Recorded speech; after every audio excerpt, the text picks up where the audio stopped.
54 વર્ષો બાદ આજે પૂર્ણ સૂર્યગ્રહણ આ રાશિઓના જીવનમાં મચાવશે હલચલ. જુઓ રાશિફળ.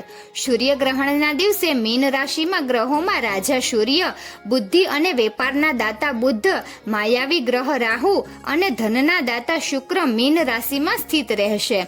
જ્યોતિષ શાસ્ત્ર અનુસાર સમયાંતરે ચંદ્ર અને સૂર્ય ગ્રહણ પડે છે, જેનો પ્રભાવ માનવ જીવન અને રાશિઓ પર જોવા મળે છે.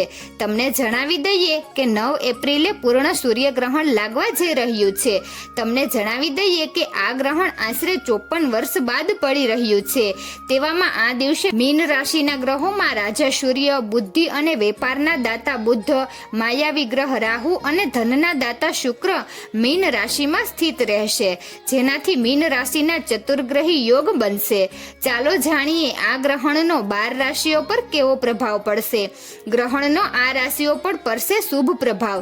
વૈદિક જ્યોતિષ અનુસાર સૂર્યગ્રહણ મેષ, મિથુન, સિંહ, કન્યા, કર્ક અને ધનુ રાશિના જાતકો માટે શુભ ફળદાયી રહેશે.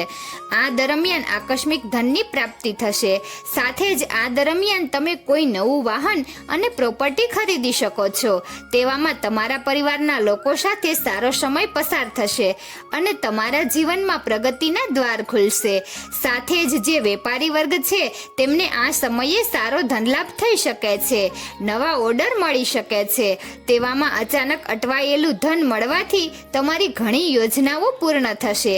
સાથે જ ઈચ્છાઓની પૂર્તિ થશે. આ સમયે વિદ્યાર્થીઓને સ્પર્ધાત્મક પરીક્ષામાં સફળતા મળી શકે છે. સાથે જ તમને રોકાણમાં લાભ થશે. સાથે જ સ્વાસ્થ્ય પણ સુધરશે. આ રાશિઓ માટે અશુભ સાબિત થઈ શકે છે ગ્રહણ. જ્યોતિષ પંચાંગ અનુસાર સૂર્યગ્રહણ વૃશ્ચિક, કુંભ, મીન અને મકર રાશિના જાતકો માટે થોડું નુકસાનદાયક સાબિત થઈ શકે છે. આ સમયે તમને કોઈ વાતને લઈને તણાવ થઈ શકે છે. તેવામાં આ સમયે તમારે કાર્યસ્થળ પર બેદરકારીથી બચવું જોઈએ. સાથે જ આ સમયે તમારે કોઈ નવું રોકાણ કરવાનું પણ ટાળવું જોઈએ. ઓફિસમાં સહયોગીઓ સાથે કોઈ બાબતે અણબનાવ થઈ શકે છે. પરિવારના કોઈ સભ્ય સાથે તમારા વિચાર ન મળવાના કારણે મતભેદ પેદા થઈ શકે છે. સાથે જ નકામા ખર્ચ થઈ શકે છે.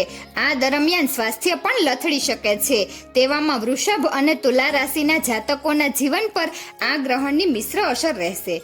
આ લોકોને આર્થિક મામલે સારો લાભ થશે, પરંતુ કોઈ વાતને લઈને તણાવ રહી શકે છે. તો મિત્રો, તમને આ વિડીયો કેવો લાગ્યો જરૂરથી કમેન્ટ કરજો.